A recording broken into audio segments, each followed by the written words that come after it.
This story comes from another anonymous poster. We'll call him Alan.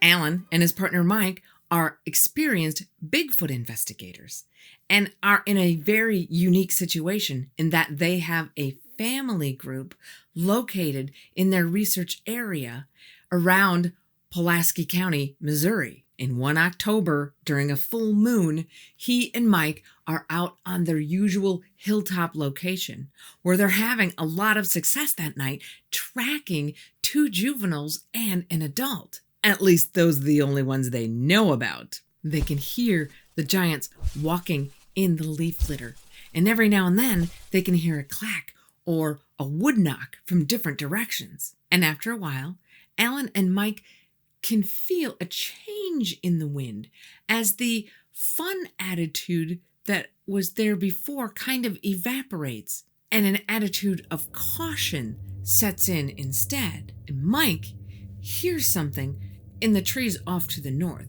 so he takes off to go investigate, and Alan stays back at camp just in case it's some kind of diversion. And Mike comes back in a rush and tells Alan that he just saw one of the juveniles run out of the tree line and across the fire break. And Mike says what he sees following that juvenile out across that fire break, he can't even comprehend.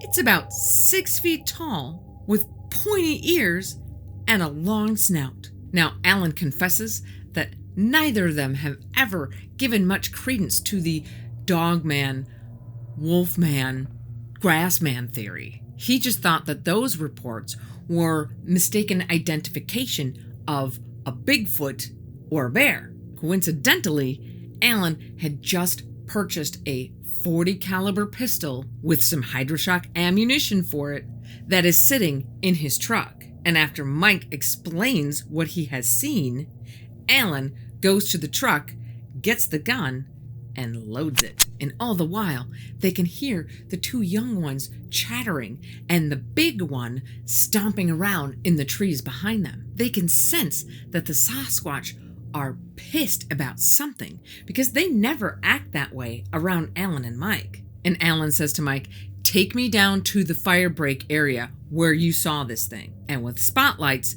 they scan the area and they can hear something moving around and a few short growls. Finally, Mike catches it with the spotlight as it's going between trees. And what Alan witnesses, he swears he never would have imagined seeing anywhere except on a movie screen. A 6-foot-tall wolf walking on its hind legs. Alan fires his pistol in the air, and the creature turns and runs into the woods. And they wait a while, but they don't hear anything else. So they cautiously head back to their camp.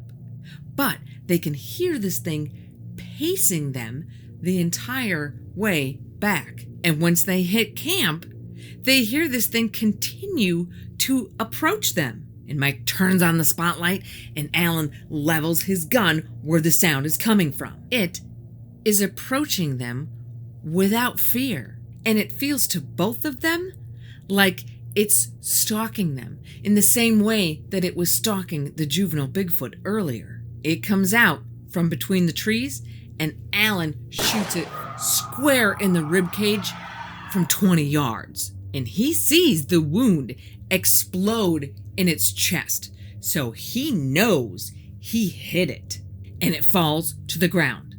But it immediately gets back up and runs into the woods. And they can hear it crash through the brush, and they even hear it fall down or trip over something. But it pretty much continues to run in a southerly direction down the hill, paralleling the fire break. And both Alan and Mike are freaked, so they just break camp and leave. The next morning, Alan loads up a few extra clips for his gun, and the two men go back to the same spot where they saw it the night before. They want to track it and see, did it die or was it just wounded? What happened to it? And they track it from the point where Alan shot it down through the canyon, and they even found the spot where it had fallen down and made a bunch of ruckus. The leaf litter is all upended everywhere, and it makes it pretty easy to track. At one point, they find a perfect canine footprint on a mud ridge, but it is over 8 inches wide. And the thing that absolutely baffles both of them is that there is no blood anywhere on the trail. None. They both saw the bullet hit. They know it was wounded, but no blood? And they keep tracking it all the way down the canyon till they lose the trail. As Alan mentioned before, neither he nor Mike have ever put any credence into the Dogman reports. But he does know that whatever it was that they saw, he never wants to see it again. And he never goes into the woods unarmed. If you want to keep your Halloween holiday party a-ragin' with more Dogman stories, click here.